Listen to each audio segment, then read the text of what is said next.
She was just 32, a loving mother of two, with her whole life ahead of her. One September morning in 2018, her husband found her unresponsive on the couch. Doctors said it was her heart, but the truth was far more sinister. What investigators later uncovered was a chilling story of greed, deception, and a poison hidden in plain sight. On September 23, 2018, Stacy Honsiker was found lifeless in her Mount Holly home. Her husband Joshua said he called 911 immediately, but paramedics could do nothing. Stacy's medical history, pacemaker, past cardiac issues, made it easy to label the death as natural. But Joshua refused an autopsy and arranged cremation within 24 hours. To her family, that felt disturbingly fast. Joshua and Stacy had been high school sweethearts.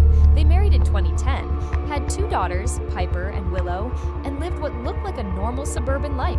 Stacy was active in her church and community, but her health was fragile. Joshua, a flight paramedic, earned well and supported the family. From the outside, it looked like stability. But Stacy's mother, Susie, felt something darker was happening behind closed doors.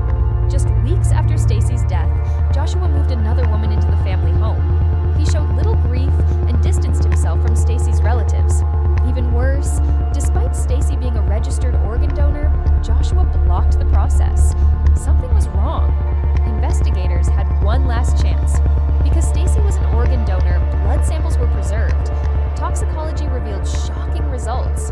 Her blood contained massive amounts of tetrahydrozoline, a chemical found in common eye drops like Visine. In small amounts, harmless, but in large doses, deadly. Stacy had been poisoned. Joshua quickly became the prime suspect. His behavior spiraled further. He was linked to tampering with a medical helicopter, staged a fake kidnapping to frame Stacy's father, and even tried to poison his own daughter during visitation, possibly to shift blame onto the Robinson family. Each act showed how far he would go to manipulate and control.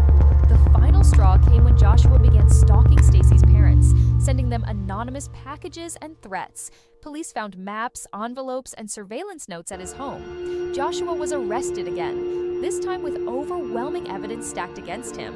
In 2025, after years of investigations, the trial finally began. The jury heard about the poisoning, the insurance fraud, the staged kidnapping, the harassment, and the attempted harm to his own daughter.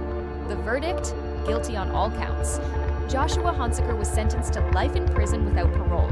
Stacy's daughters were placed permanently with her parents, who continued to raise them with love and stability. This case shows how evil can hide in plain sight, behind the mask of a husband, a father, even a paramedic sworn to save lives. Justice for Stacy came only because her family refused to stop asking questions. Thanks for watching. If you found this case as shocking as I did,